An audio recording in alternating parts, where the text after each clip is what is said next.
400 ఎకరాలకు సంబంధించినటువంటి అంశం పైన పెద్ద ఎత్తున చర్చ జరుగుతాం. సోషల్ మీడియాలో సర్వే నెంబర్ 25లోని కంచె గచ్చిబౌలి 400 ఎకరాలకు సంబంధించి హైదరాబాద్ సెంట్రల్ యూనివర్సిటీ భూములు, ఆ భూముల్ని తెలంగాణ రాష్ట్ర ప్రభుత్వం యూనివర్సిటీ నుంచి గుంజుకొని దాన్ని రకరకాల ప్లాటింగ్ లాగా చేసి అమ్ముకోవటం కోసం ప్రయత్నం చేస్తూ ఉంది అని పెద్ద ఎత్తున ప్రచారం జరుగుతూ ఉంది. సోషల్ మీడియాలో సర్క్యులేట్ కూడా చేస్తూ ఉన్నారు. బట్ వాస్తవాలు ఏంటో ప్రజలకు తెలియాలి. ఎస్, ఒకప్పుడు 2024 13/1/2024 వరకు ఈ 400 ఎకరాలు హైదరాబాద్ సెంట్రల్ యూనివర్సిటీతోనే ఆ రోజు ఉందని యూనివర్సిటీ వాళ్ళంతా కూడా భావించారు. కానీ 13/1/2024 నాడు ఆనాటి ఉమ్మడి ప్రభుత్వం, తెలుగుదేశం ప్రభుత్వం, ఈ భూమిని 400 ఎకరాలని యూనివర్సిటీ నుంచి తీసుకొని ఐఎంజీ భారత స్పోర్ట్స్ ఏదో తీసుకొని వస్తుందని ప్యాట్రా, బిల్లీరావు లాంటి వాళ్ళని ఈ 400 ఎకరాలు ఇచ్చేశారు. అలాట్ చేస్తే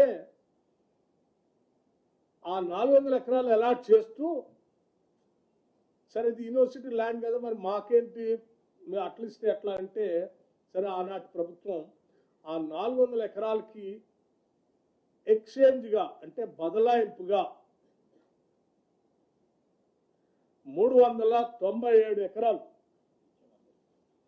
400 ఎకరాలకి ఎక్స్చేంజ్గా బదలాయింపుగా ఆనాటి ప్రభుత్వం 397 ఎకరాలు అదే యూనివర్సిటీకి ఆనుకొని గోపన్పల్లికి అటుపక్కన రాష్ట్ర ప్రభుత్వం ఆ యూనివర్సిటీకి ఇవ్వటం జరిగింది. అంటే in exchange of this 400 acres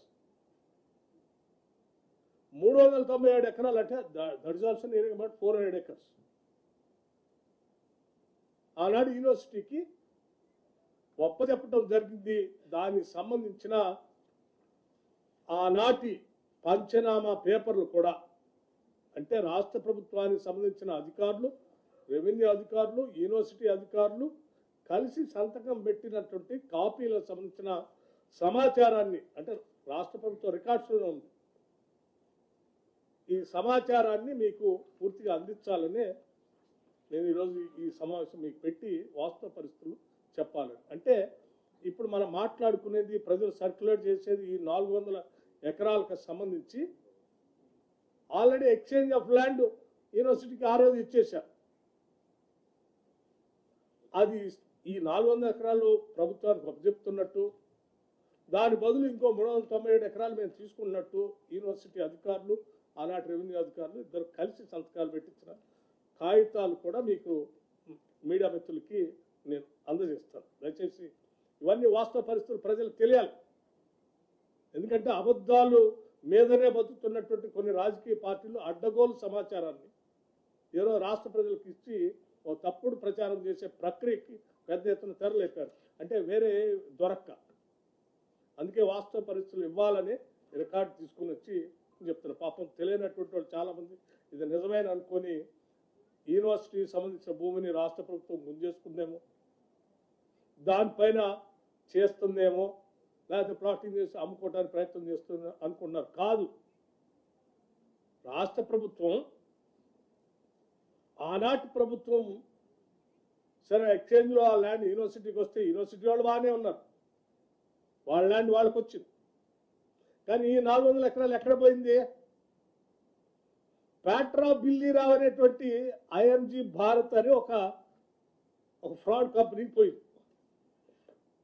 అరే ఇది రాష్ట్ర ప్రజల ఆస్తి సొమ్ము కదా, ఈ ఆస్తి ప్రజలకే ఉండాలి, రాష్ట్రాలకే ఉండాలి కదా అని ఆ తర్వాత వచ్చినటువంటి కాంగ్రెస్ ప్రభుత్వం రాజశేఖర రెడ్డి గారి నాయకత్వంలో ఈ అలాట్మెంట్ ప్రైవేటు వ్యక్తులకు అలాట్ చేసినటువంటి భూమి రాష్ట్ర సొమ్ము, రాష్ట్ర ఆస్తి, ఈ ప్రజలకే ఉండాలి. ఇది అటువంటి ప్యాట్రా బిల్లిరావు లాంటి ఆర్జీ భారత స్పోర్ట్స్లో పోతే ఎట్లా అని వారు 21/11/2006 నాడు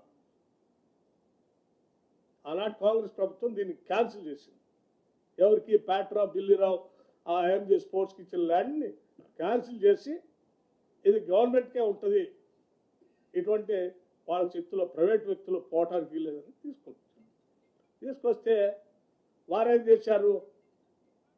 నాకు ఆల్రెడీ గత ప్రభుత్వం రాసి ఇచ్చేసింది, మీరు క్యాన్సిల్ చేసి తీసుకుంటే ఎట్లా అని హైకోర్టులో సవాల్ చేస్తూ IMG Bharat writ petition number 24781 ద్వారా గౌరవ ఆంధ్రప్రదేశ్ హైకోర్టులో రిట్ పిటిషన్ ఇచ్చారు. ఇది మాకే ఉండాలి, మళ్ళీ మీరు క్యాన్సిల్ చేసి రాష్ట్రాన్ని తీసుకోవడానికి వీల్లేదని.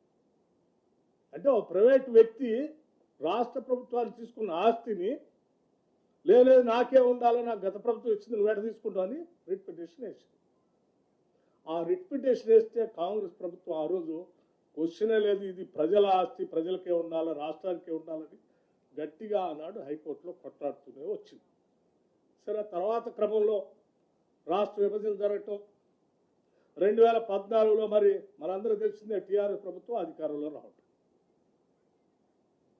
2014 నుంచి 2023 వరకు 10 ఏళ్ళు అధికారంలో ఉన్నారు.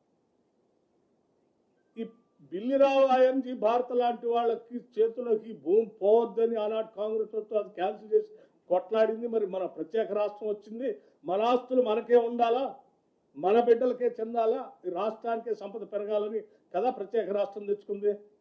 మరి దానిపైన ఈ 10 ఏళ్ళు అధికారంలోకి వచ్చిన టీఆర్ఎస్ ప్రభుత్వం గట్టిగా కొట్లాడి ఆ భూమిని తెచ్చుకోకపోగా గాలికి వదిలేసింది. గాలికి ఎందుకు వదిలేసిందో తర్వాత చెప్తున్నాను. అది ప్రైవేట్ వ్యక్తుల చేతుల్లోనే ఉంటే, ఈ ప్రభుత్వానికి రాకుండా ఉంటే ఆ ప్రైవేట్ వ్యక్తుల చేతుల్లో నుంచి ఇంకో రకంగా ఎట్లా చేసుకోవచ్చో సరే రకరకాలైనటువంటి ఆలోచనలు ఉండి దాని మీద గట్టి కొట్లాడు. మేము మళ్ళీ ఆ 2023లో జరిగిన ఎన్నికల్లో గట్టిగా కొట్లాడి ప్రజల ఆస్తులు ప్రజలకే ఉండాలా అని చెప్పి ప్రజలకు ఇచ్చి వాగ్దానాలు ఇచ్చి మేము అధికారంలోకి వచ్చిన మరుక్షణమే ఇది ఆనాటి నుంచి ఇది ప్రజల ఆస్తి, ఇది ఏదో బిల్లిరా ప్యాట్రా చేతుల్లో పోతే ఇది చాలా వేల కోట్ల రూపాయలు విలువైనటువంటి భూమి, ఇది వాళ్ళకే వదిలేయకూడదు, మనం గట్టి కొట్లాడాల్సిందే, ఇది ఏదో రకంగా రాష్ట్రానికి తేవాల్సిందే అని చెప్పి రాష్ట్ర ముఖ్యమంత్రి రేవంత్ రెడ్డి గారి నాయకత్వంలో ఈ రాష్ట్ర కేబినెట్ గట్టిగా నిర్ణయం తీసుకొని ఎట్టి పరిస్థితుల్లో ఇంచి భూమిని కూడా వదిలిపెట్టడానికి లేదు, ఇది ప్రజలకే చెందాలని చెప్పి హైకోర్టులో కొట్లాడి దీనిపైన కేసు గెలిచి ఆ భూమిని అంతా రాష్ట్రానికి తీసుకొచ్చారు. ఎస్ఎల్పి నెంబర్ 9265/2024 dismissed on 3/5/2024 అంటే ఆ ప్యాట్రా బిల్లురా వేసిన దానిపైన గట్టి కొట్లాడి మంచి అడ్వకేట్ను పెట్టి ఎట్టి పరిస్థితుల్లో దీన్ని రావాలని చెప్పి పోరాటం చేసి తీసుకొచ్చి వేల కోట్ల విలువైన భూమిని రాష్ట్ర ప్రభుత్వాన్ని తీసుకొచ్చి ఒక సక్సెస్ ఈ ప్రజలకు అందించడం కోసం వేల కోట్ల విలువైన భూమిని రాష్ట్ర ప్రభుత్వం తీసుకొచ్చింది. ఓ రకంగా ప్రైవేటు వ్యక్తి చేతుల్లో వేల కోట్లు పోతున్న ఆస్తిని కాపాడి 10 ఏళ్ళు పట్టించుకోకుండా వాడు గాలికి వదిలేస్తే కూడా మేము రాగానే కొట్లాడి తీసుకొచ్చి ప్రజలకే చెందేటట్టుగా చేసి ఈ ప్రభుత్వ ఖజానాకు తీసుకొచ్చి ఏం చేశాం? రెవెన్యూ డిపార్ట్మెంట్ నుంచి ఈ రాష్ట్ర ప్రభుత్వానికి సంబంధించిన ఇండస్ట్రీస్ టీజీఐసి చెప్పే ప్రైవేట్ వాళ్ళ చేతిలో పోవద్దని. టీజీఐసి ఎవరిది? Revenue department. రాష్ట్ర ప్రభుత్వానికి ప్రజలు. అంటే కొన్ని వేల కోట్ల రూపాయలు విలువ చేసే భూమిని మేము కాపాడి కొద్దిమంది కుట్రపూరితమైనటువంటి వ్యక్తుల చేతుల్లో పోకుండా రాష్ట్ర ప్రజలకి ప్రభుత్వానికి చెందేటట్టుగా చేసి దీన్ని ఈరోజు కాపాడితే అసలు నిజంగా ఎవరైనా అభినందిస్తారు దీన్ని. అరే శబాష్, ఎప్పుడో 2023లోనో అటు ఇచ్చినటువంటి దాన్ని దారాదత్తం చేసిన దాన్ని సరే ఇన్ని సంవత్సరాలని వాళ్ళు ఏంటంటే మీరు చూడండి, ఆలోచన చేయండి. ఇచ్చింది ఎప్పుడు వాళ్ళకి 2004 13 1 2004 నాడు. ఇవాళ ఏ సంవత్సరం? ఇన్ని సంవత్సరాల మధ్యలో పోరాటం చేసిన ప్రభుత్వం విభజన జరిగితే 10 ఏళ్ళు పరిపాలన గాలి వదిలేస్తే మేము రాగానే కొట్లాడి ఎట్టి పరిస్థితులు దీనికి ఉండాలని తీసుకొని వస్తే వచ్చిన భూమి మళ్ళీ వ్యక్తుల చేతుల్లో పోనీయకుండా ప్రభుత్వ సంస్థలు వ్యవస్థల చేతుల్లోని పెట్టి దీన్ని ఏదో రకంగా ఈ రాష్ట్ర ప్రజలకే ఒక ఆస్తిని సృష్టించాలని మేము ప్రయత్నం చేస్తున్నాం. ఎందుకంటే ఈ రాష్ట్రము కొన్ని సంవత్సరాల పాటు పోరాటం చేసింది అస్తిత్వం కోసం, ఆత్మగౌరవం కోసం.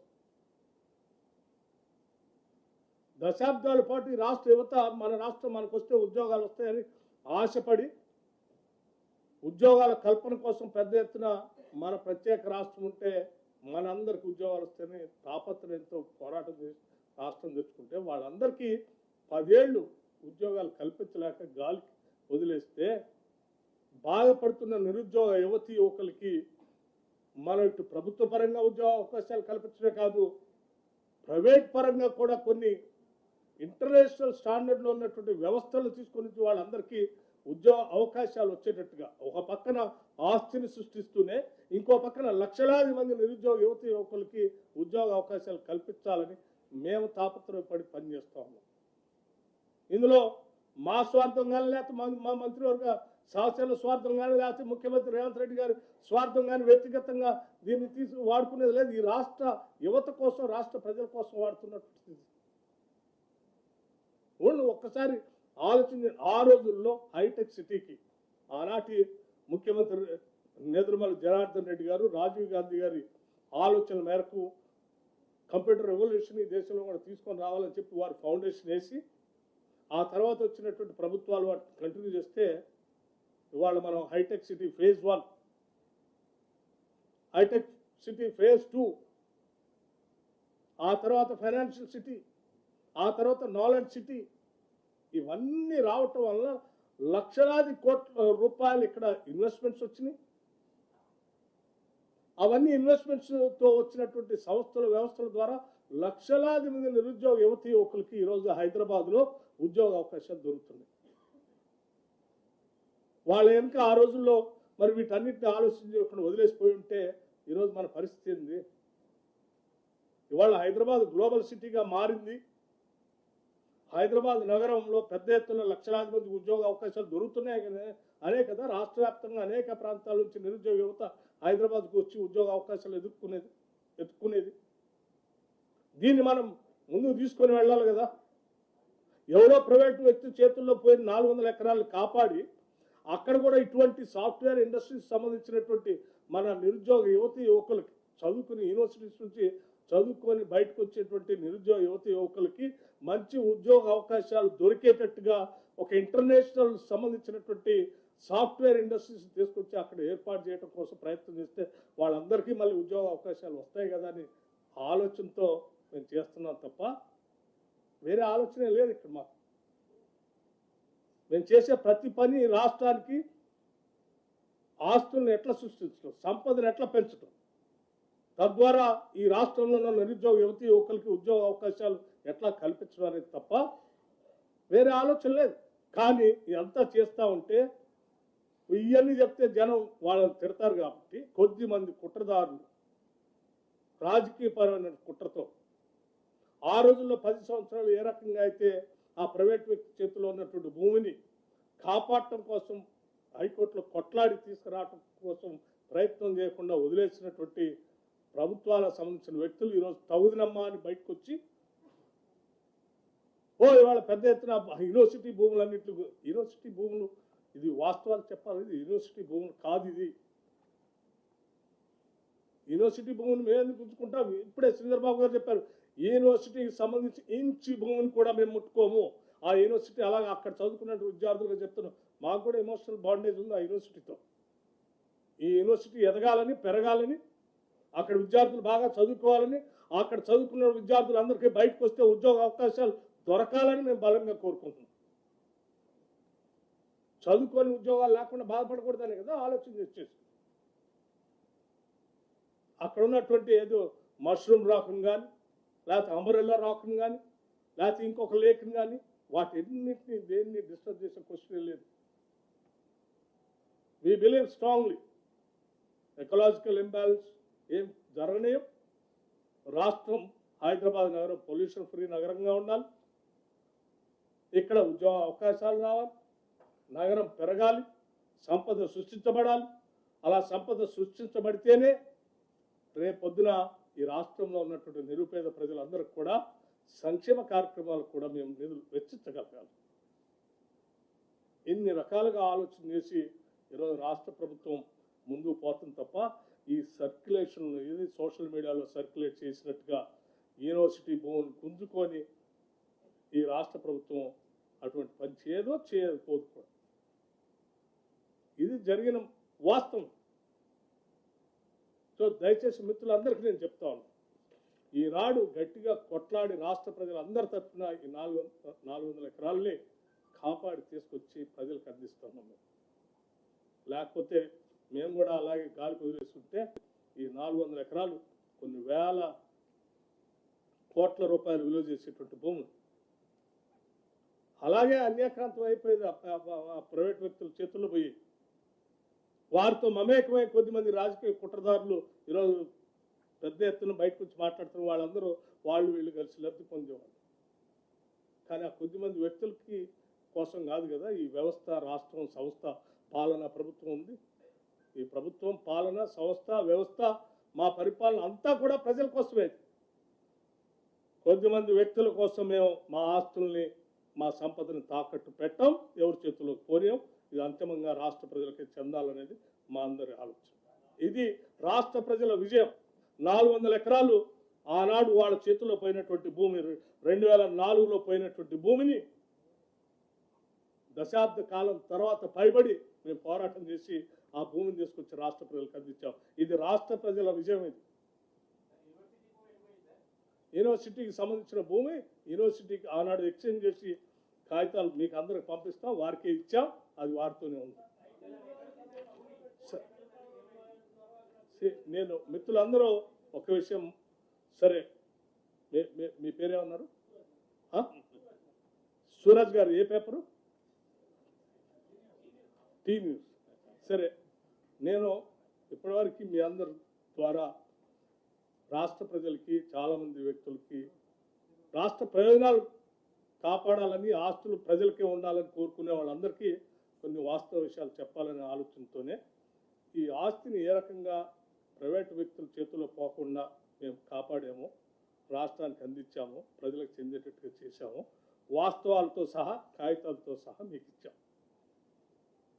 ఒక తప్పుడు ప్రచారం యూనివర్సిటీ ల్యాండ్ని మేము తీసుకున్నాము, మేము తీసుకోలేదని చెప్పడం కోసం ఈ ఎవిడెన్స్ కూడా మీకు అందిస్తున్నాం.